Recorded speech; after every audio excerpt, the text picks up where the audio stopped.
Chapter 3. Owls, Cats, and Green-Eyed Monsters. The morning after the shack on the rock, Harry woke up convinced it had all been a dream. He'd dreamt of giants and cakes and letters and the word wizard echoing in his ears, and when his eyes blinked open to the sight of damp wood and Dudley's snoring lump across the room, he thought, of course, it was too good to be true. Then something very heavy, very furry, and very real dropped onto his chest from a ceiling beam with a muffled, "Oof, Tom!" Tom crouched on Harry's ribs, yellow eyes inches from Harry's face, whiskers quivering with impatience. He jabbed Harry's forehead with one paw, repeatedly, then pointed toward the door with all the gravity of a cat announcing the end of the world. Jerry appeared an instant later, sliding down one of Hagrid's enormous bootlaces like a fireman on a pole. He landed, skidded, and slapped both paws over Harry's mouth, eyes wide, then pointed at the snoring Dursleys. Then he mimed an enormous explosion over his own head, then pointed at the door and fluttered his paws like, "Go, go, go!" Harry's heart skipped.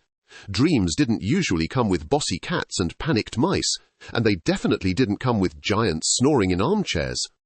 Hagrid was still there, slumped in the corner, boots kicked off, his giant frame rising and falling with each rumbling snore. A folded newspaper lay on his stomach, and his beard twitched every time he breathed out. Reality hit Harry like one of Dudley's punches, only in a far better way. "I'm a wizard," he breathed. Tom and Jerry both pointed at him, nodded, then mimed an explosion of sparkles around his head. Tom added a little jazz paw flourish. Jerry rolled his eyes but added a tiny bow. A few hours and a ruined Dursley breakfast later, Hagrid had conjured a bright, curling pig's tail on Dudley when Vernon tried to stop them leaving. The three of them were walking through London. Well, Hagrid was walking, looming over the crowds and scaring pigeons without meaning to. Harry was half-trotting to keep up with Hagrid's strides. Tom slunk behind, tail low, shooting suspicious looks at every passing bus. Jerry rode in Harry's breast pocket like a tiny, judgmental sea captain peeking over the edge at the Muggle world. They took the Underground, where Hagrid got stuck in the turnstile until Harry, Tom and Jerry all pushed in unison on his backside. Jerry promptly got his whiskers jammed in someone's newspaper and had to be yanked free by Tom, who took full advantage of the situation to briefly pretend Jerry was on a leash. At last they reached a narrow, grubby little pub, hidden between a bookshop and a record store, the Leaky Cauldron. From the outside, it looked like something everyone else had agreed not to see. People's eyes slid right past it. Harry stared. Jerry squinted, then wiped his eyes with both paws and tried again. Tom, unimpressed, walked into the brick beside the door, thinking he was aiming for the entrance. He rebounded with a hollow thunk and slid down into a pile of fur, stars practically circling his head. Hagrid chuckled. "Happens to the best of us," he said, and steered them all inside. The moment they stepped through the door, the world changed. The air smelled of smoke and spices and something sweet Harry couldn't name. People in odd robes and pointy hats clustered around tables, drinking foaming drinks and reading long, fluttering newspapers. Owls perched in the rafters. A witch in violet waved at Harry, tears in her eyes. "Bless my soul," she murmured. "Harry Potter!" Harry shrank back, startled. Tom and Jerry puffed with pride. Jerry struck a dramatic pose behind Harry's shoulder, arms wide as if accepting the applause on his behalf. Tom casually leaned against Harry's neck, back paw resting on his shoulder like, "Yes, yes, my human, very famous, no autographs, please." After handshakes and murmurs and Hagrid's proud introductions, they slipped out the back, into a tiny walled courtyard behind the pub. "Right then," Hagrid said, pulling out a pink umbrella. "Stand back." Tom did not stand back. He leaned in closer, eyes bright. Jerry half-heartedly tugged his tail. When Tom wouldn't budge, Jerry scampered up onto Harry's shoulder instead, craning his neck for a better view. Hagrid tapped a specific brick in the wall 3 times. The brick shivered. Then, as if someone had started an invisible engine, the wall began to rearrange itself. Bricks folded and spun and slotted aside, curling away from the point Hagrid had touched, until an archway yawned open, leading onto a street that looked like it had been pulled straight out of a dream. Diagon Alley. It was a riot of colour and sound.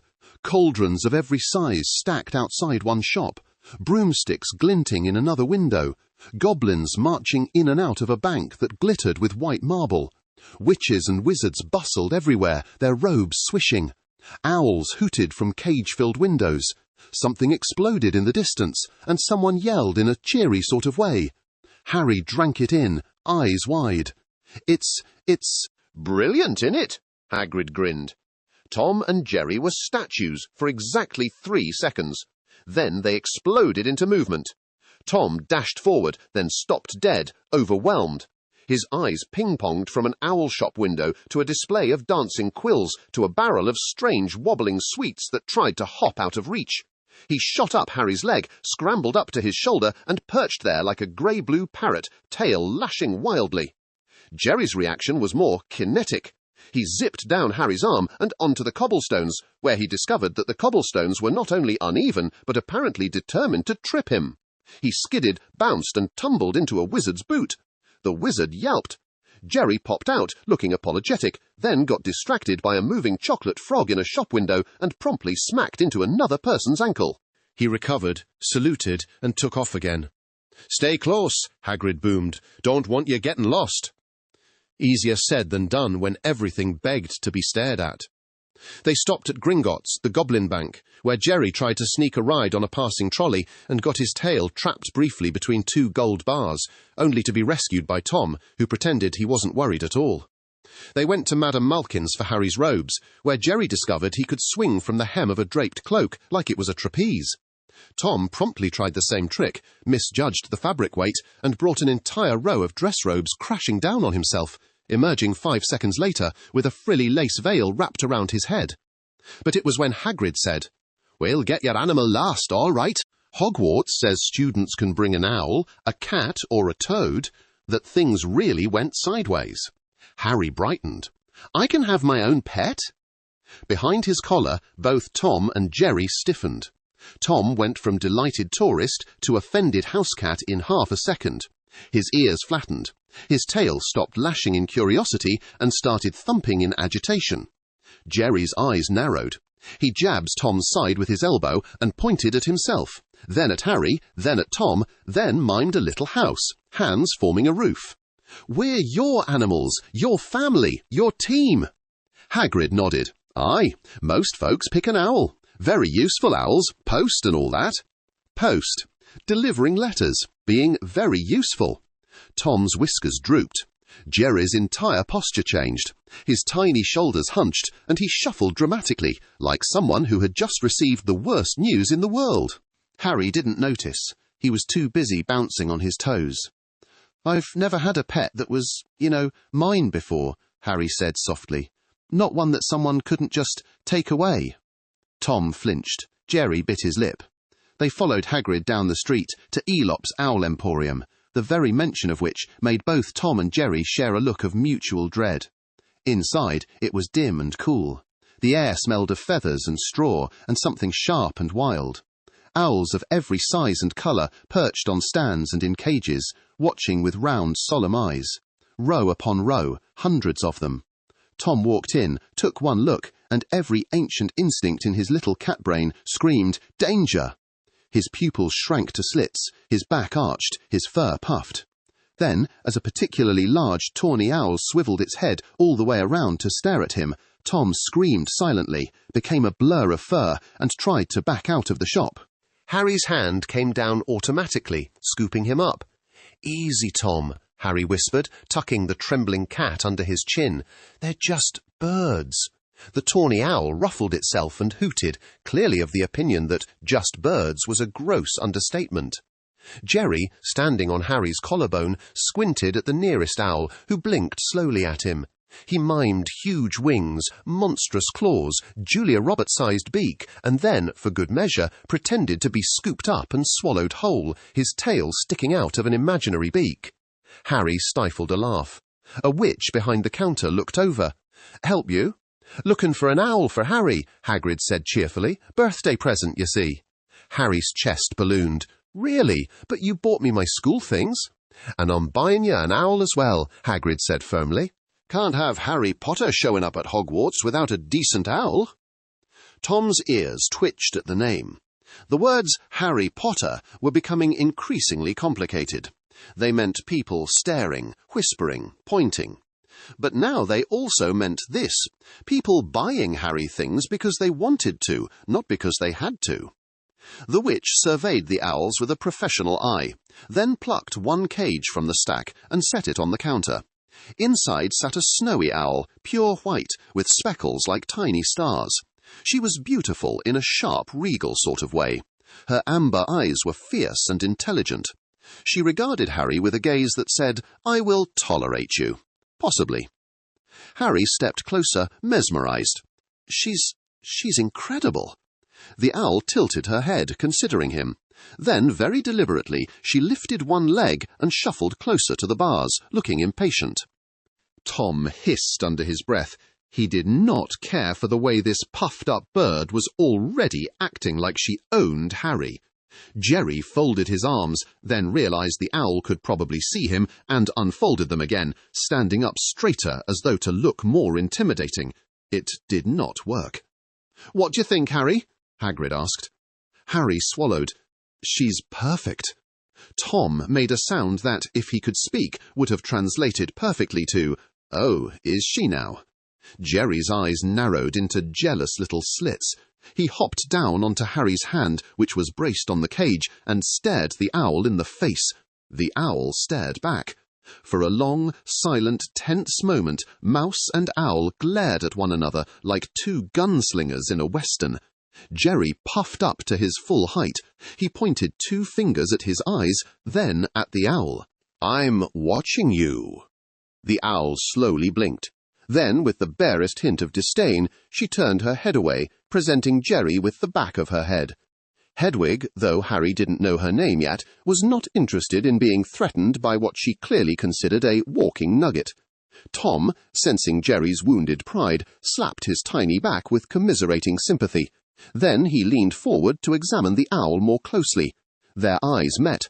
Hedwig's gaze flicked over him, one unimpressive, frazzled cat, bits of icing still lodged in his fur from Hagrid's cake, currently trembling from too much owl-adjacent air.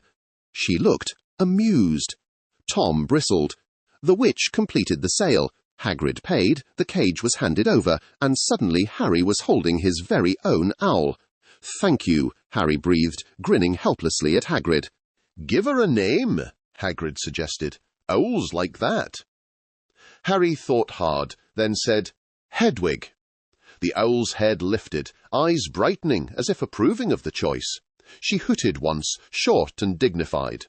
Tom and Jerry's jealousy solidified instantly into something thick enough to pour over toast. Back out in the alley, they walked with Hedwig's cage swinging gently in Hagrid's hand.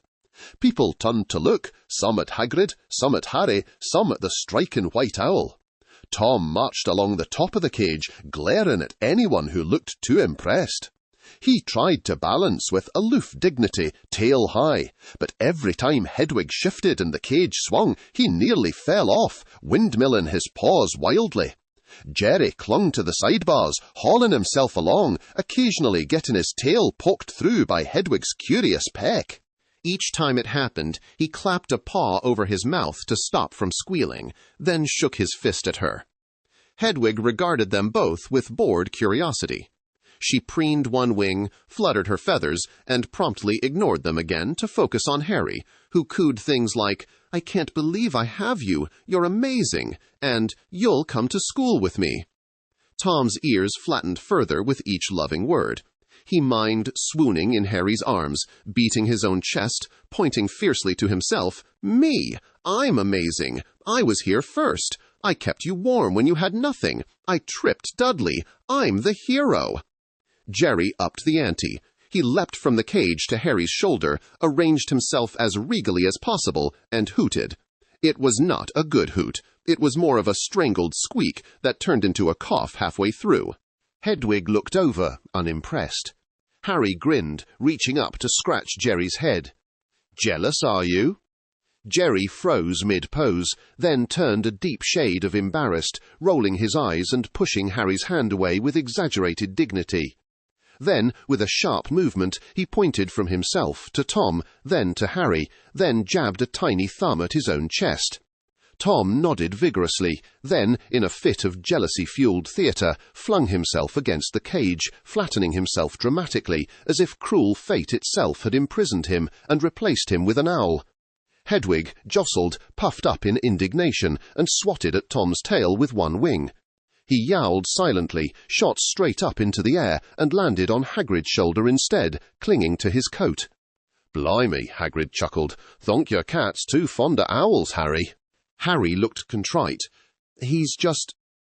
They're new. Tom stuck his nose in the air and looked away.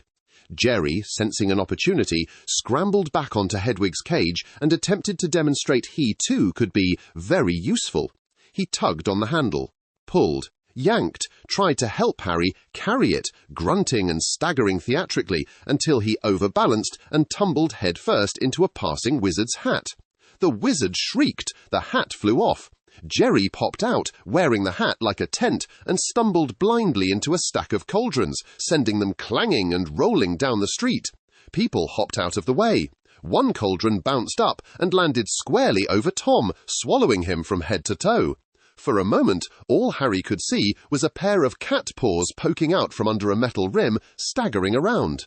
The cauldron spun, veering left, right, then straight for Hagrid's boots. Hagrid, more amused than alarmed, stuck out one enormous foot. The cauldron hit his boot, toppled, and Tom spilled out in a dizzy heap, eyes rolling. Hedwig watched all this with the calm of a bird who had seen some things in her time. She blinked twice. Then, as Tom and Jerry sprawled on the cobblestones, arms and legs tangled, she hopped forward in her cage until her beak was as close to the bars as possible and let out a single smug little hoot that sounded suspiciously like a laugh. Tom's tail puffed in outrage. Jerry leapt to his feet, planted himself between Hedwig and Harry, and stuck his tongue out at her. Hedwig closed her eyes and turned away again. They sulked all the way to the next stop. "Now, you'll be naden a wand, books, robes," Hagrid muttered, checking Harry's list. "Oh, and might as well get all that done before you spend the rest of the day gopping." But Hedwig had introduced a new kind of problem. Every time Harry cooed at her, every time he said, "You're brilliant," or "Wait till they see you at Hogwarts," Tom's back stiffened and Jerry's whiskers drooped. It got worse when strangers commented, "What a beautiful owl! Look at those wings! Oh, he'll be the talk of the dormitory with that one." Tom's jaw clenched so tight he started squeaking. Jerry scribbled imaginary insults on imaginary walls, then scrubbed them out, then scribbled new ones. Harry, oblivious to the emotional storm brewing in fur and whiskers, followed Hagrid through the crowds to their next destination, a shop with a window jammed with a chaos of cages, baskets, and boxes. There were cats, there were toads, and there, in the centre of it all, was the most spectacular cat Tom had ever seen. She sat on a velvet cushion in the window, serenely licking one paw. Her fur was a thick, luxurious cream with faint stripes of ginger that gleamed in the sunlight.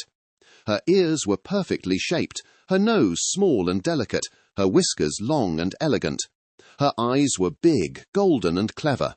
She wore a tiny collar with a dainty tag that jingled softly when she moved.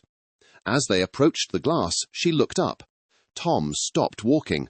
He tripped slightly, caught himself, then stood as if someone had rooted his paws to the ground. Jerry walked straight into his leg with a thud, bounced back, rubbed his nose, and glared up at him. Then he followed Tom's gaze. "Oh," Jerry mouthed soundlessly. The cream-coloured cat flicked her tail, glanced at the bustling alley without much interest, then her eyes met Tom's. Time did not actually stop, but it might as well have. Tom's pupils turned to little hearts in his own mind. His fur seemed to shine. A phantom choir sang somewhere only he could hear. His body reacted on its own. He straightened his spine, puffed out his chest, smoothed back his ears. Then, without meaning to, he leaned against the edge of Hedwig's cage, trying to look casually cool. The cage moved. Tom promptly fell off and landed on his backside in a bucket of hay. The cream cat blinked once. Jerry slapped a paw over his face. Harry leaned closer to the glass. "Wow," he said. "Look at her, Tom. Isn't she—" He stopped, finally noticing Tom's expression. Tom was staring in utter, helpless adoration. Tiny, invisible hearts practically floated off his fur. His tail was curled into the shape of a question mark, trembling at the tip. Hedwig hooted sharply from her cage, as if to say, "Honestly?" Inside the shop, a girl about Harry's age hovered near the cats. She had a lot of bushy brown hair, big front teeth, and an expression of intense concentration, as if she were studying a particularly difficult puzzle. She picked up the cream-coloured cat and held her close, stroking her back. Tom's heart, if cartoon logic applied, flew out of his chest, hovered on a string, and reached toward them. Jerry waved a hand in front of Tom's face. No reaction. He snapped his fingers by Tom's ear. Nothing. He grabbed Tom's whiskers and yanked. Tom yelped, eyes blinking rapidly, then shoved Jerry off with one paw. He mimed straightening an invisible tie, smoothed his fur, and drew himself up to his full height. Then he strutted toward the shop door. "Tom, wait!" Harry hissed. But Tom was a cat on a mission. Hagrid, thankfully equally distracted, rumbled, "We might as well pop in to have a look. Good for Harry to see all the magical creatures, eh?" The bell over the door tinkled as they entered. The smell hit them first, straw, sawdust, and that particular pet shop smell of fur, food, and faint chaos. The girl looked up, clutching the cream cat. Her eyes went round. "Oh," she said. You must be. You're Harry Potter." Tom's ears barely flicked at the now familiar phrase. He was too busy staring at the cat in her arms. The girl hurried over, beaming. "I've read all about you," she said in a rush. "I'm Hermione Granger. I've learned all our school books by heart, of course. I hope that won't be a problem. And this is—" She held up the cat slightly. "This is Cleopatra." Cleopatra. Of course her name was Cleopatra. Jerry exhaled in a tiny, resigned sigh. Of course, Tom was a goner. Cleopatra regarded Tom, head tilted, golden eyes thoughtful. Tom drew himself up, arranged his face into what he clearly thought was a roguish smile, and executed a grand sweeping bow that ended with one paw pressed to his chest. Hermione's eyebrows shot up. "He's very expressive, isn't he?" she said, amused. "Is he yours?" Harry blinked. "Oh, kind of. He's my cat, and that's Jerry." He scooped Jerry off his shoulder as the mouse attempted to look indifferent and instead just looked tired. Tom's paws went out from under him spectacularly. His legs windmilled. He spun in a frantic, graceful arc and landed upside down in an enormous sack of catnip. The sack split. Catnip exploded everywhere in a fragrant green cloud. Tom froze, eyes dilating. Hagrid coughed. Hermione squealed. The shopkeeper shouted, "My catnip!" Tom sneezed. Then he utterly lost composure. He launched from the sack like a furry rocket, skidding across the floor, tumbling through a tower of kitten toys, ricocheting off a scratching post. He grabbed a dangling feather, wrestled it, rolled in circles, batting at invisible foes, tail whirling behind him like a propeller. Every time he tried to regain coolness and look suave for Cleopatra, the catnip tugged him back into utter ridiculousness. He'd freeze, realize he was being watched, try to slick his fur, then see a stray leaf, bat at it, and collapse into giggles on the floor. Yes, actual giggles. Hermione watched, half astounded, half delighted. "I've never seen a cat act like that before," she breathed. Jerry, seizing the moment, marched over to Cleopatra's cushion and presented himself with the air of a professional colleague. He pointed at himself, thumped his chest, then pointed at Tom, now clinging upside down to a scratching post. He mimed a circle around his head and stuck his tongue out. "He's not usually like this. Catnip. Big problem. You understand." Cleopatra's golden eyes seemed to soften. She mewed once, a quiet, amused little sound. Then she hopped gracefully down from Hermione's arms, sauntered over to the chaos. Tom froze mid-spin. Cleopatra stopped in front of him, lifted a perfectly manicured paw, and with delicate precision brushed a stray catnip leaf off his ear. Tom melted into a puddle. He slumped sideways, paws over his heart, eyes turning into invisible swirls of adoration. In his head, dramatic, romantic music swelled. In reality, he just lay there on the floor of a rather smelly shop, fur full of catnip, while Cleopatra strolled away, tail high. Jerry walked over and snapped his tiny fingers in front of Tom's nose. No response.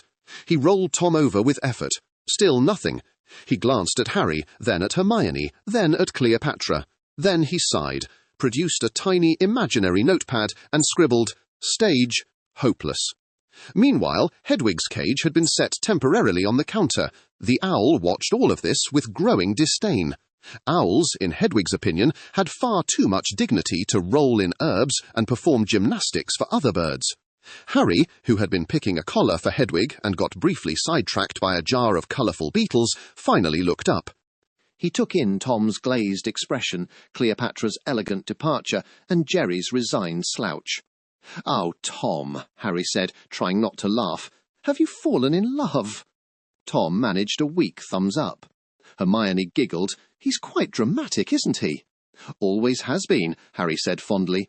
"He used to pretend to faint when Aunt Petunia threatened to bathe him, over the laundry basket, right into the socks." Tom, still lying on his back, covered his face with his paws.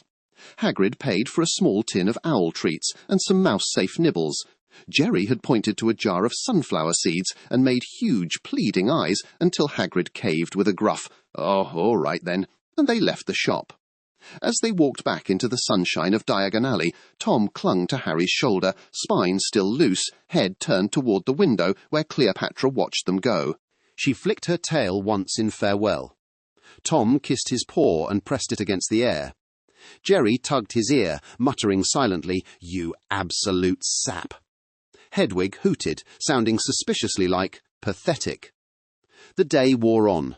They got books at Flourish and Blots, where Jerry discovered he could surf down a stack of textbooks like a slide.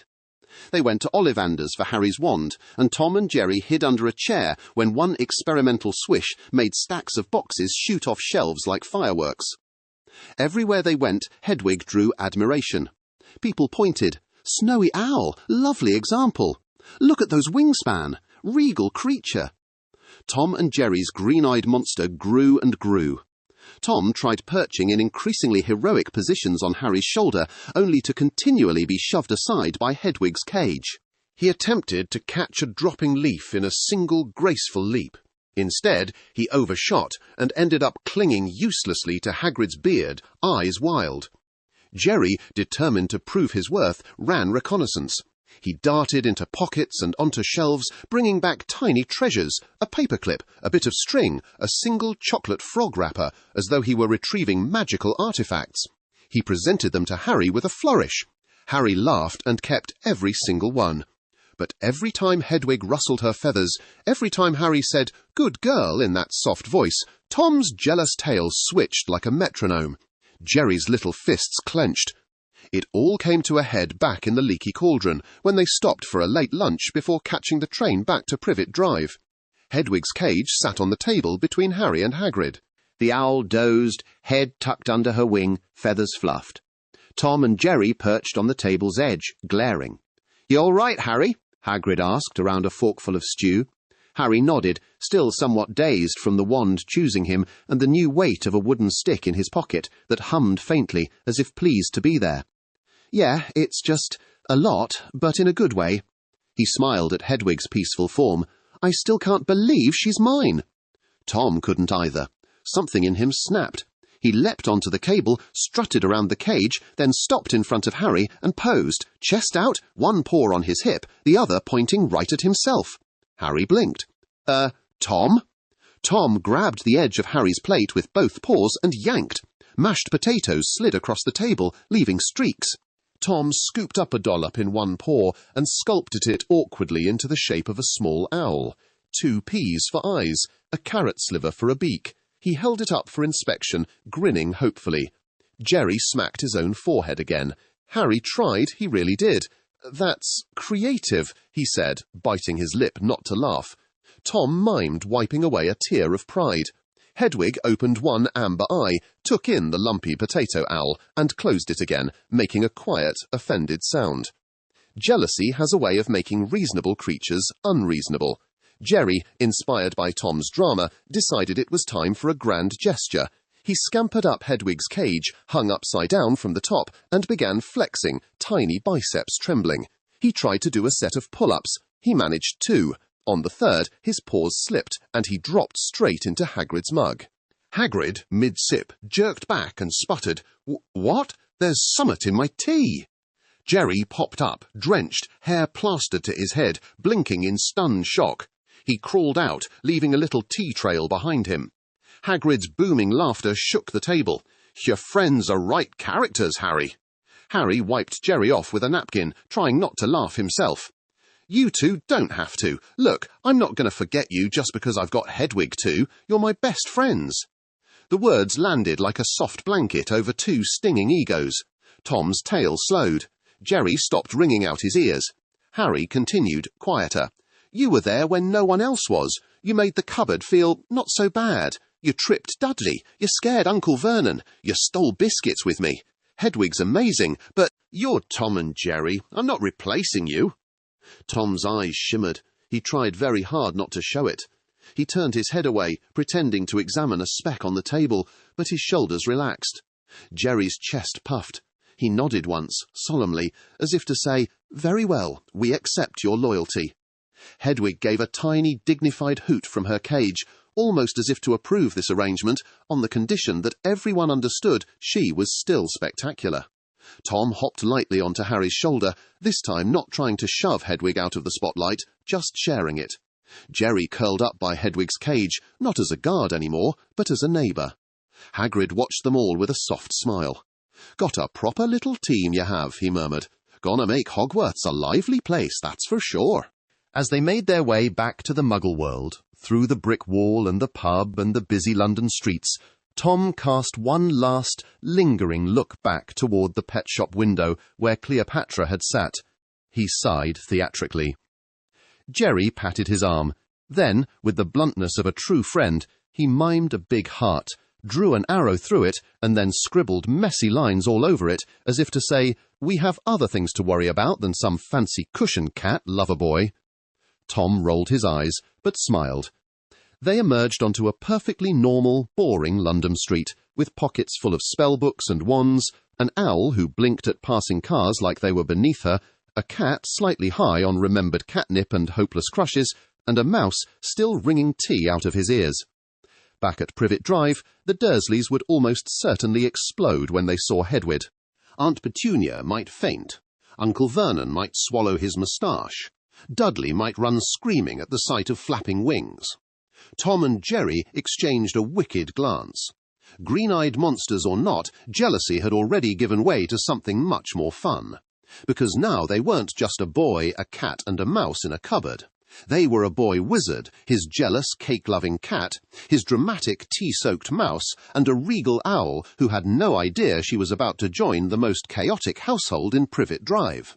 And somewhere on a velvet cushion in Diagon Alley, a cream-coloured cat named Cleopatra sat very still, tail wrapped around her paws, as if she'd felt the tiniest tug on some invisible string stretching between her and a certain foolish grey-blue tomcat. But Tom didn't know that yet. For now he had a new bird to tolerate, a mouse to tease, a boy to protect, and a whole magical world to ruin in the most entertaining way possible.